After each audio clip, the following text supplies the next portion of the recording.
Magandang hapon. Mabibilis sa balita kasabay ng uwian, hapunan at pahinga. Mga up-to-date na balita ngayong araw ng Biyernes, garantisadong mabilis lang to.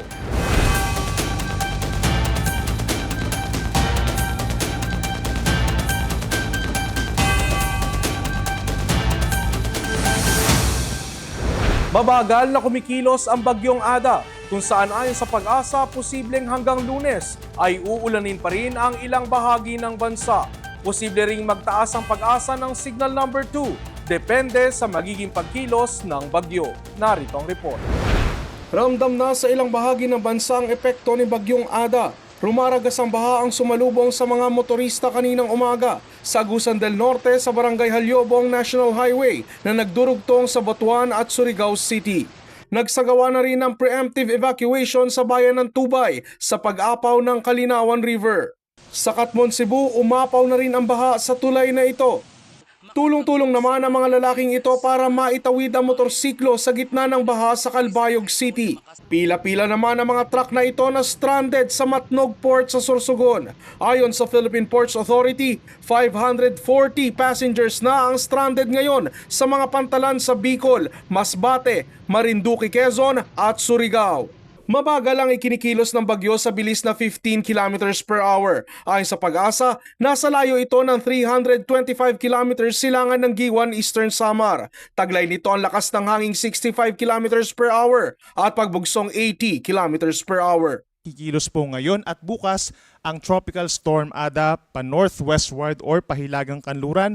So ibig sabihin magkakaroon pa rin po ito ng close approach or paglapit dito po sa may Northern Samar and Eastern Samar as well as Catanduanes. Nakikita natin pagsapit po sa araw ng Lunes, nasa may silangan na po ito ng Camarines Norte at nagiging mabagal ang pagkilos. Isa sa mga factor nga ay yung paglihis or yung pag-recurve from moving northwestward pagsapit po ng Lunes or late Sunday. Sa kasalukuyan, nakataas ang tropical cyclone wind signal number 1 sa mga sumusunod na lugar. Silangang bahagi ng Camarines Norte, Camarines Sur, Catanduanes, Albay, Sorsogon, silangang bahagi ng Masbate kabilang Anticaw at Burias Islands, Samar, Biliran, Hilaga at gitnang bahagi ng Leyte, Southern Leyte, Dinagat Islands, Siargao at Bukas Grande Island sa Surigao del Norte.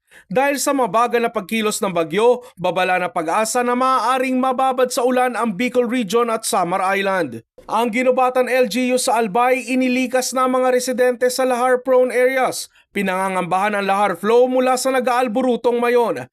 Samantala, hindi rin inaalis ng Pag-asa ang posibilidad na itaas sa signal number 2 ang ilang lugar, partikular ang Bukas Grande Islands at silangang bahagi ng Bicol Region. Depende sa magiging galaw ng bagyo.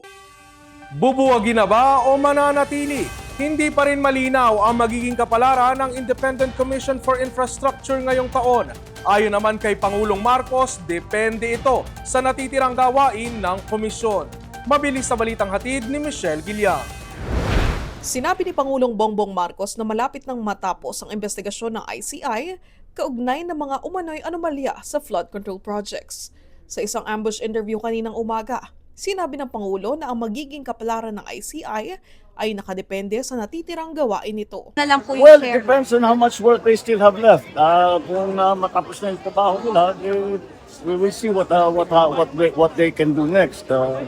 But they really are coming towards to the end. Lahat ng kailangan imbestigahan na nila.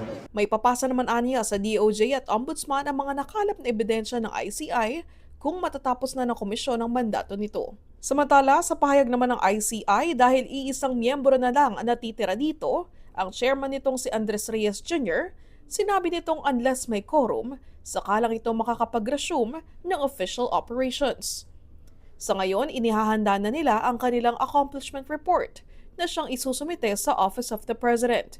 Magsisilbi ang report bilang batayan sa pagdedesisyon ng Pangulo sa mga susunod na hakbang para sa komisyon. Naghain ng civil complaint for libel ngayong araw si Batangas 1st District Representative Leandro Leviste laban kay Presidential Communications Office Undersecretary Claire Castro. Kaugnayan ang mga pahayag umano nito tungkol sa isang solar energy company na itinatag ng mambabatas. Isinampa ang kaso sa Regional Trial Court ng Balayan, Batangas. Ayon kay Leviste, libelous ang alegasyon ni Castro na sinabi niya sa kanyang vlog na ibinenta umano niya ang isang kumpanyang may hawak ng government franchise. Giit ng kongresista, walang prangkisa ang kumpanyang kanyang naibenta. Nilinaw rin na naibenta na ni Leviste ang kanyang share sa SP New Energy Corporation o SPNEC bago pa man maupo sa 20th Congress. Hiwalay din raw na kumpanya ang SPNEC sa solar para sa bayan na nakakuha ng 25-year franchise noong 2019. Para sa abogado ni Leviste na si Ferdinand Topacio, bahagi umano ito ng isang targeted attack laban sa kanyang kliyente, lalo na't naging vocal ito sa pagbatikos sa budget ng gobyerno. Sinabi naman ni Palace Press Officer Claire Castro na wala pa siyang natatanggap na kopya ng reklamo, pero anya, pakiramdam niya ay siya lamang ang tinatarget ng mambabatas at ang kaso ay tila layong patahimikin siya at pigilan sa pagtalakay ng mga issue. Michelle Giliang para sa All TV News, Channel 2.